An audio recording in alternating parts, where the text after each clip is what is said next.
مزید اچھی شاعری اور کہانیوں کے لیے ہمارا چینل سبسکرائب کریں اور بیل آئیکن پر کلک کریں۔ مریم تسلیم کیانی کی کتاب اسیر خواب سے ایک افسانہ محبت کے ہزار رنگ، آپ لوگوں کی خوبصورت سماعتوں کی نذر۔ اس دن ماریا اپنے دفتر سے قریب آرٹ گیلری میں آئی تھی۔ ابھی وہ گلجی کی کیلیگرافی دیکھ رہی تھی کہ اجنبی آواز اس کی سماعت سے ٹکرائی۔ رنگوں کا امتزاج کمال کا ہے، اللہ کی تمام صفات ہیں ان رنگوں میں، غور کیجیے گا۔ اس نے رنگوں کو غور سے دیکھنا شروع کیا۔ گلجی کی اس پینٹنگ میں اچانک اسے پراسراریت نظر آنے لگی۔ اس نے رنگوں کو پہلے کبھی اس نظر سے نہیں دیکھا تھا۔ اسے لگا جیسے کائنات رنگوں میں سمٹ گئی ہو، نیلے، پیلے، سفید، سرخ، عنابی، گلابی، دھانی اور کاہی رنگ سے بنی وہ گلجی کی مشہور پینٹنگ تھی۔ وہ پینٹنگ کے سامنے منجمد ہو گئی تھی۔ کیا ہم باہر چلیں؟ ہم؟ ماریا کا دل زندگی میں پہلی بار زور سے دھڑکا۔ وہ چونک کر مخاطب کرنے والے کو دیکھنے لگی۔ گورے رنگ پر فرنچ کٹ داڑھی اور ترشی ہوئی مونچھیں، گلابی ہونٹ اور سرمئی چمکیلی خوبصورت آنکھیں۔ وہ درمیانے قد کا جاذب نظر آدمی تھا۔ وہ اسے میٹھی میٹھی نظروں سے تک رہا تھا۔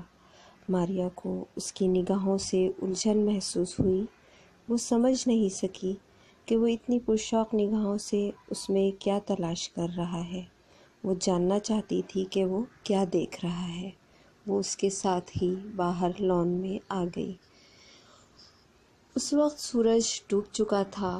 آسمان پر گہری نارنجی و گلابی کرنیں بکھری ہوئی تھیں اور سرمئی بادلوں سے چاند جھانک رہا تھا۔ ماریا کو شام کی دلکشی کا احساس ایسا پہلے کبھی نہیں ہوا تھا۔ وہ ماریا کو دیکھے ہی جا رہا تھا۔ اس نے ماریا کو اپنا نام منظور خان بتایا اور نمائش سے متعلق سیر حاصل گفتگو کرنے لگا۔ ماریا دلچسپی سے اس کی باتیں سنتی رہی۔ اس دن ماریا کو آسمان پر بکھرے ہوئے تمام قدرتی رنگوں کی پہچان ہوئی اور اسے پتہ چلا کہ رنگ اس وقت زیادہ دلکش لگتے ہیں جب ان کو دیکھنے کے لیے کسی باذوق کا ساتھ ہو۔ وہ روز ملنے لگے۔ ہر روز ماریا کی نظروں میں محبت کے رنگ بھرنے لگے۔ جب بھی فون کی گھنٹی بجتی اس کا دل دھڑک اٹھتا۔ اسے ہمہ وقت منظور کی کال کا انتظار رہنے لگا اور منظور سے بات کرنے کے بعد عجیب سرشاری کا احساس ہونے لگا۔ ایک دن وہ سمندر کنارے آئے تھے۔ ماریا کا دل چاہا کہ وہ اونٹ پر منظور کے ساتھ بیٹھے۔ منظور اونٹ پر اس کی طرف منہ کر کے بیٹھ گیا۔ میں تمہاری طرف پیٹھ کر کے نہیں بیٹھ سکتا ماریا۔ دونوں پہلی بار اس قدر قریب آئے تھے۔ ان کے درمیان اونٹ کے کوہان جتنا فاصلہ رہ گیا تھا جس پر ماریا نے اپنا ہینڈ بیگ رکھ دیا تھا۔ جب اونٹ جھٹکے سے اٹھنے لگا تب ماریا کا اوپری وجود منظور پر آ گرا جس کو منظور نے تھام لیا۔ اونٹ جھٹکے لے کے چلنے لگا۔ ماریا کے جسم میں پہلی بار ایک کرنٹ سا دوڑا۔ وہ لرز کے رہ گئی۔ منظور اس کی انگلیوں کو نرمی سے سہلانے لگا۔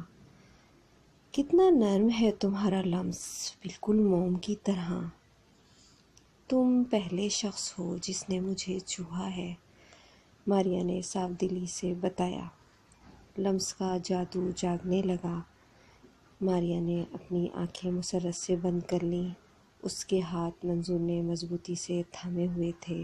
سورج ڈوب رہا تھا۔ آسمان کا رنگ سمندر میں مل رہا تھا۔ ساحل پر اڑتی ریتیلی ہوا میں وہ دونوں ایک دوسرے کا ہاتھ تھامے جیسے خود بھی اڑ رہے تھے۔ اونٹ بان نے اونٹ بٹھایا تب وہ زمین پر آئے۔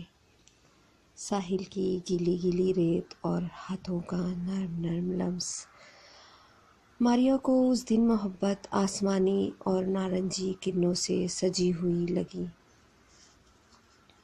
اس نے اپنی دلی کیفیات فون پر منظور کو بتائیں اور یہ جان کر اسے مسرت ہوئی کہ دوسری طرف منظور کا حال دل بھی مختلف نہیں تھا۔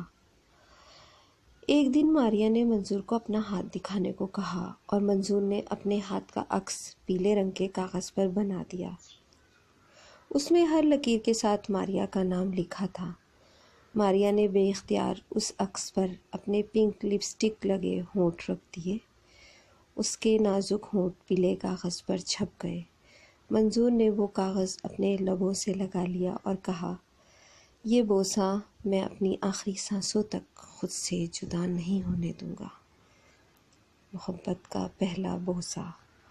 ان دونوں کو خبر نہ تھی کہ وہ کہاں ہیں اور کب سے ایک دوسرے کے لبوں پر محبت کے قیمتی پل ثبت کر رہے ہیں۔ پارک کے چوکیدار کی سیٹی نے ان کو جگایا۔ گلابی موسم کے شرابی بوسوں نے اس کو نشے سے چور کر دیا تھا۔ اس دن ماریا کو محبت پیلی، گلابی اور نشیلی لگی۔ ایک شام وہ دونوں سمندر کے کنارے بڑے سے پتھر پر بیٹھے تھے۔ سمندر کی لہریں آتے جاتے ان کو گھٹنوں تک گیلا کر رہی تھیں۔ منظور، تم مجھے کیوں چاہتے ہو؟ ماریا بے خودی کے عالم میں اس کے گلابی ہونٹوں کو دیکھے جا رہی تھی۔ مجھ میں تو کوئی کچھ خاص بھی نہیں ہے، میرا رنگ بھی سانولا ہے، ماریا نے معصومیت سے پوچھا۔ منظور نے اسے باہوں میں سمیٹ لیا۔ اس کا نازک سا وجود منظور کے سینے میں سما گیا۔ بہت دیر تک وہ اس کے دل کی دھڑکنیں سنتی رہی۔ اچانک سمندر کی تیز لہر نے ماریا کا چہرہ بھگو دیا۔ منظور اس کے چہرے پہ جھک کر سمندر کی بوندیں پینے لگا۔ وہ منظور کی سانسوں کی حدت سے پگھلنے لگی۔ ماریا کی آنکھوں میں سمندر اور آسمان ایک ہونے لگے۔ جب اس کی آنکھیں بہنے لگیں تو منظور نے چومنا بند کر دیا اور کہا، تم نے میری رگوں میں رنگ بھرا ہے، مجھے اپنی چاہت کے رنگوں سے رنگا ہے، اور تمہارا رنگ ماریا، تمہارا سانولا رنگ، تم کو پتہ بھی نہیں کہ اس میں کتنی کشش ہے، یہ میرے لیے بتانا بھی مشکل ہے۔ تم نے کبھی صحرا نہیں دیکھا، میں نے صحرا دیکھا ہے، اور تمہارا چہرہ سنہرا اور روپہلا۔ جتنے رنگ صحرا کے ہیں اتنے ہی تمہارے چہرے کے رنگ ہیں۔ تم جب مسکراتی ہو تو تمہارے چہرے پر ایک جگمگاہٹ ہوتی ہے۔ تم بہت پرکشش ہو ماریا۔ اس شام ماریا کو محسوس ہوا کہ جیسے اچانک منظور نے اسے سونے کا بنا دیا ہے۔ ماریا نے اس دن محبت کا سنہرا اور روح پہلا رنگ دیکھا۔ ایک دن منظور اسے اپنے کمرے کے اسٹوڈیو میں لے آیا۔ اتنے سارے رنگ، کینوس، منظور تم آرٹسٹ ہو، مجھے بتایا کیوں نہیں تھا؟ آرٹسٹ تو تم ہو ماریا، جو اپنی محبت سے مجھے رنگ رہی ہو میری جان۔ اس دن ماریا نے پہلی بار منظور کی حوصلہ افزائی پر بہت سارے رنگ خالی کینوس پر بکھرائے۔ پھر وہ اکثر اس کے اسٹوڈیو آنے لگی۔ تمہارا شکریہ منظور، تم نے مجھے رنگوں کا یہ انوکھا جہاں دیا۔ اب میں اپنی کائنات خود بنا سکتی ہوں۔ دیکھو یہ وادیاں، یہ جھرنے اور یہ لال رنگ کے چھت والے گھر، یہ سب میں نے بنایا ہے۔ وہ اپنی پینٹنگ مکمل کر کے بچوں کی طرح خوش ہو رہی تھی۔ دیکھ رہا ہوں میری جان، تمہارے رنگوں میں اب کتنا سلیقہ آ گیا ہے، تم کو سیکھنے کی ضرورت ہی نہیں تھی، تم پیدائشی آرٹسٹ تھیں۔ تمہارے سارے اسٹروکس پرفیکٹ ہیں اور سارے رنگ سلیقے سے ملائے ہیں۔ منظور کی تعریف سن کے وہ حیرانی سے اپنی بنائی ہوئی پینٹنگ دیکھنے لگی۔ یہ کیسے ہوا منظور، یہ کیا جادو ہو رہا ہے؟ اب مجھے ہر چیز کے پوشیدہ رنگ دکھائی دیتے ہیں۔ مجھے درخت، شاخیں، پھول، پتیاں، ان کے تنے اور جڑیں سب کچھ دکھائی دینے لگا ہے۔ میں ہر چھوٹی سے چھوٹی چیز کے رنگ دیکھنے لگی ہوں۔ زمین کے بھی الگ الگ رنگ ہوتے ہیں منظور، یہ بھی ہماری طرح سانس لیتی ہے، اس کے بھی جذبات ہوتے ہیں۔ دیکھو جب بارش ہوتی ہے تو وہ کیسی ہری بھری ہو جاتی ہے، اور ہر موسم کے الگ الگ رنگ ہوتے ہیں۔ ہر ایک چیز رنگین ہوتی ہے، ہر جگہ بس رنگ ہی رنگ۔ یہ دنیا کتنی رنگین ہے نا، کبھی غور کرو، کبھی دیکھو ہمارے جسم میں بھی کتنے رنگ ہیں۔ تمہارے چہرے پہ کتنے رنگ ہیں منظور، تمہاری آنکھوں میں کتنے رنگ ہیں، تمہاری باتوں میں بھی رنگ ہیں۔ تم نے مجھے کیا بنا دیا منظور، اف، میں پاگل ہو رہی ہوں۔ اس پاگل پن میں بھی ایک رنگ ہے۔ کہتے کہتے ماریا ہنسنے لگی، کہیں میں پاگل ہی نہ ہو جاؤں۔ منظور ہنستے ہوئے آگے بڑھا، اسے گلے لگا کے پیار سے بولا، یہ پاگل پن ہی محبت کا اصل رنگ ہے پگلی، اور زور سے گلے لگاؤ، اتنی زور سے کہ میری سانسیں بھی رک جائیں، اور زور سے۔ میں مرنا چاہتی ہوں، تمہاری باہوں میں مرنا چاہتی ہوں منظور نے اسے اپنے مضبوط بازوؤں میں جکڑ لیا۔ وہ زور زور سے ہنسے جا رہی تھی، منظور اسے گول گول گھما رہا تھا۔ اس دن ماریا کو لگا جیسے کہ اس کے پر نکل آئے ہیں۔ وہ کتنی دیر تک ہوا میں تتلی کی طرح اڑتی رہی۔ اس دن ماریا کو محبت باغ میں جھومتی رنگ برنگی تتلی کی طرح لگی۔ ایک دن ماریا نے پارک کی ہری گھاس پر بیٹھے منظور سے پوچھا، تم مجھ میں کیا دیکھتے رہتے ہو؟ میں تمہارے چہرے کے رنگ دیکھتا ہوں، اور کیا دیکھوں گا؟ تم نے کچھ اور دکھایا ہی نہیں۔ اور کیا دیکھنا چاہتے ہو چہرے کے علاوہ؟ ماریا نے بھی شرارت سے پوچھا۔ آج کیا قتل کرنے کا ارادہ ہے؟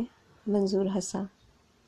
میرا دل چاہتا ہے کہ وہ سب دکھاؤں جو تم دیکھنا چاہتے ہو، کیونکہ تمہاری نگاہیں گدلی یا میلی نہیں ہیں، ان میں مٹھاس ہے، اور یہ نگاہیں ایک آرٹسٹ کی نگاہیں ہیں۔ تم صرف ایک بار بولو تو صحیح۔